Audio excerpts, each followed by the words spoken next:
Hello student, welcome back to my channel. আমি তোমার সাথে রয়েছি মাদ্রাসা এডুকেশন এবং আজ আমি ক্লাস 12 থার্ড সেমিস্টার। তোমরা জানো কিন্তু 8 তারিখ থেকে তোমাদের থার্ড সেমিস্টার শুরু হচ্ছে আর মাত্র কয়েকটা দিন বাকি রয়েছে। সেই থার্ড সেমিস্টারের দর্শন বলে তোমাদের একটা বিষয় রয়েছে, সেই দর্শনের কিছু সুপার এক্সক্লুসিভ সাজেশন নিয়ে হাজির হয়েছি। এই ভিডিওতে প্রায় দর্শনের 163 প্লাস এমসিকিউ আলোচনা করা হবে। আশা করা যায় এই 163 প্লাস এমসিকিউর মধ্যে তোমরা অন্তত 25 থেকে 28টা তো কমন অনায়াসে পেয়ে যাবে। তাই কাজেই তোমরা ভিডিওটা স্কিপ না করে প্রথম থেকে শেষ অবধি দেখার অনুরোধ রইল। চ্যানেল যদি নতুন হয়ে থাকে অবশ্যই চ্যানেল সাবস্ক্রাইব করে পাশে থেকো। শুধুমাত্র দর্শন নয়, প্রায় সমস্ত সাবজেক্টের কিন্তু অলরেডি সাজেশন আমরা দিয়ে দিয়েছি। তোমরা যদি চ্যানেল দেখোনি অবশ্যই দেখে নিও। পুষ্টিবিজ্ঞান, নিউট্রিশন, তারপর হচ্ছে পরিবেশবিদ্যা, তারপর হচ্ছে অর্থনীতি, এডুকেশন, সমস্ত বিষয়ে কিন্তু সাজেশন অলরেডি একটা কমপ্লিট করে একটা ভিডিওতে সাজেশন দিয়ে দেওয়া হয়েছে। তোমরা যারা দেখোনি অবশ্যই ভিডিও দেখে নিতে পারো। আর একটা অনুরোধ, চ্যানেল যদি নতুন হয়ে থাকে অবশ্যই চ্যানেল সাবস্ক্রাইব করে পাশে দেখো। আর যারা সাবস্ক্রাইব করে তাদেরকে অসংখ্য ধন্যবাদ। স্টুডেন্ট বেশি না কথা বাড়িয়ে আজকে ভিডিওটা শুরু করা যাক। তো স্টুডেন্ট দেখতে পাচ্ছ আমি সরাসরি আমার যে ফাইল ম্যানেজার, পিডিএফ ফাইলের যে ম্যানেজার, সেই পিডিএফ ফাইলের ম্যানেজার সরাসরি কিন্তু ওপেন করে নিয়েছি এবং তোমরা দেখতে থাকো এবং প্রত্যেকটা প্রশ্নের খাতায় নোট ডাউন করতে থাকো। আর যারা এই প্রশ্ন পিডিএফ ফাইলটা নিতে চাইছো অবশ্যই আমি কিন্তু ডেসক্রিপশন বক্সে নাম্বার দেওয়া রয়েছে, মেসেজ করতে পারো।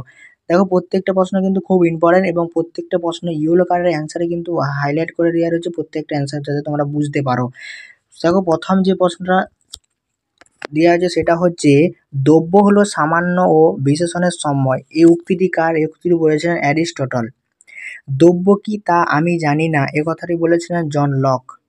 তারপরে হচ্ছে, দোনার্তের মতে দ্রব্য কয় প্রকার? 3 প্রকার। কোন দার্শনিক ঈশ্বরের একমাত্র দ্রব্য বলে স্বীকার করেছিলেন? স্পিনোজ। লক কয়টি দ্রব্য স্বীকার করেছিলেন? 2টি। গুণ ব্যতীত দ্রব্যের কোনো ছাপ বা ধারণা আমাদের থাকে না, কার উক্তি? লকের উক্তি। দ্রব্য সমান ঈশ্বর সমান প্রকৃতি, এ কথাটি কে বলেছিলেন? স্পিনোজা। সাবস্ট্যান্স কথাটি বহিঃপ্রতীকগত অর্থ হচ্ছে কি? কোনো কিছু নিম্নের দণ্ডায়মান। গুণ গুচ্ছরি দ্রব্য কে বলেছেন? David Hume. দোকার্ত কিভাবে দ্রব্যের লক্ষণ দিয়েছে? স্বনির্ভরতা দ্রব্যের লক্ষণ। দ্রব্য হলো জ্ঞান এবং গুণমতের অজ্ঞাত অজ্ঞানের আধার, এই উক্তিটি কে বলেছিলেন? লক কিন্তু এই উক্তিটি বলেছিলেন। দেখো প্রত্যেকটা প্রশ্ন এখানে কিন্তু খুব ইম্পর্টেন্ট, কাজেই তোমরা ভিডিওটা কেউ স্কিপ করবে না। স্পিনোজের দ্রব্য কি না? দ্রব্য এক অদ্বিতীয় অসীম নিত্য অপরিধানিক নির্বিশেষ সত্তা। দ্রব্য হলো স্বয়ংক্রিয় এবং নিরঙ্কুশ, কে বলেছিলেন? লাইবনিজ। দেখো প্রত্যেকটা প্রশ্ন আমি কিন্তু পড়ে শোনাচ্ছি না, কারণ ভিডিও যাতে লং হয়ে যাবে আমি প্রত্যেকটা প্রশ্ন পড়ে শোনাতে গেলে। তাই প্রশ্নগুলো তোমাদের পরপর আমি কিন্তু দেখিয়ে দিচ্ছি, তোমরা সেটা স্ক্রিনশট করে নিতে পারো, আবার খাতায় নোট ডাউন করে নিতে পারো সঙ্গে সঙ্গে। এই ক্ষেত্রে খাতায় নোট ডাউন করে নাও, কারণ বা পিডিএফ ফাইলটা নিয়ে নিতে পারো, কারণ পরীক্ষা বেশি দিন সময় নেই। পিডিএফ ফাইলটা চাইতে গেলে অবশ্যই ডেসক্রিপশন বক্সে নাম্বারে আমি কিন্তু মেসেজ করতে পারো, আমি কিন্তু পিডিএফ ফাইলটা তোমাদের সম্পূর্ণটাই দিয়ে দেবো। আর চ্যানেল যদি নতুন হয়ে থাকে অবশ্যই চ্যানেল সাবস্ক্রাইব করে পাশে দেখো। আর যারা সাবস্ক্রাইব করে তাদেরকে তো অসংখ্য ধন্যবাদ জানাই। আর পরবর্তী আগের যে ভিডিওগুলো তোমরা দেখোনি তারা কিন্তু এই ভিডিও দেখে নিতে পারো। এবং কাল তোমাদের মডেল কম্পিউটার অ্যাপ্লিকেশন বা যে কম্পিউটার অ্যাপ্লিকেশন একটা বিষয় রয়েছে, সেই বিষয় নিয়ে সাজেশন আসতে চলেছে, কাজেই তোমরা আমার চ্যানেলটা কিন্তু সাবস্ক্রাইব করে রাখো। আর ফিজিক্যাল এডুকেশন বা স্বাস্থ্য শারীরশিক্ষা যাদের বিষয়টা রয়েছে তাদের জন্য কমপ্লিটলি একটা সাজেশন দিয়ে দিয়েছি, তোমরা যারা চাইছো ভিডিওটা দেখে নিতে পারো।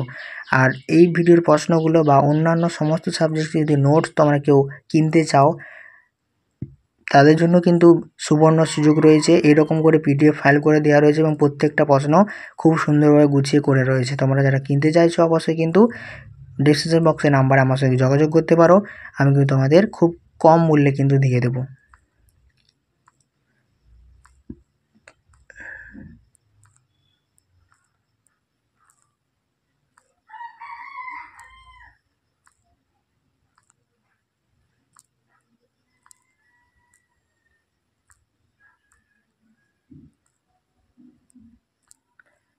দেখো 80 নম্বর প্রশ্নে কিন্তু চলছি, এখানে কিন্তু অনেকগুলোই প্রশ্ন রয়েছে। সেক্ষেত্রে আমি অনুরোধ করব তোমরা যারা খাতায় লিখছো অনেকটা টাইম তোমাদের নষ্ট হবে। সো আশা করি যারা ভালো নাম্বার চাইতো মানে ভালো নাম্বার তুলতে চাইছো তারা কিন্তু এই পিডিএফ ফাইলটা অবশ্যই কিন্তু ক্রয় করতে পারো।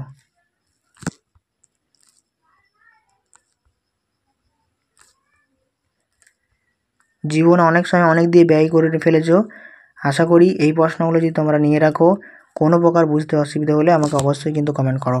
দেখতে পাচ্ছ 27টা কিন্তু পেজ রয়েছে, কাজেই কিন্তু ভিডিওটা অনেকটাই লং হয়ে যাবে। দেখো 105 নম্বর প্রশ্নে কিন্তু আমরা চলছি। এরপর 112 নম্বর প্রশ্নে কি বলেছে দেখো, সমাজতত্ত্ব আলোচনার বিষয় হচ্ছে মানব সভ্যতার ইতিহাস নিয়ে আলোচনা করবে। সমাজ গঠনের মূল লেখক হচ্ছে কি পরিবার। অধ্যাপক ড্যাশের পলিটিশিয়ান অফ দ্য ফিলোসফি গ্রন্থে সামাজিক শব্দটি ব্যাপক অর্থ গ্রহণ করে রাজনৈতিক আলোচনাকে সমাজিত আলোচনা অন্তর্ভুক্ত কোনো করছেন কে ডিডি র্যাভেন। দেখো প্রত্যেকটা প্রশ্ন কিন্তু আমি দেখিয়ে দিচ্ছি তোমাদের, তোমরা কিন্তু সেটা খাতায় নোট ডাউন করতে থাকো।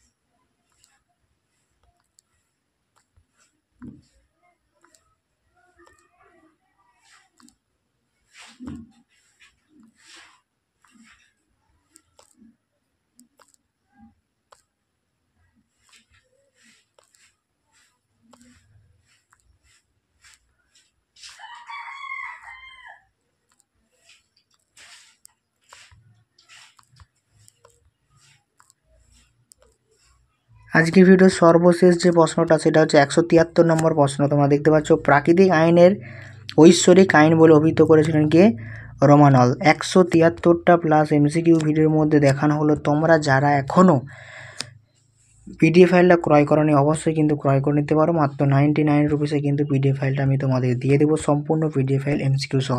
ভিডিওটা এই পর্যন্ত, যদি ভালো লেগে থাকে চ্যানেল সাবস্ক্রাইব করে পাশে থেকো। তো বাই, আবার নেক্সট ভিডিও তোমার সাথে কিন্তু দেখা হচ্ছে।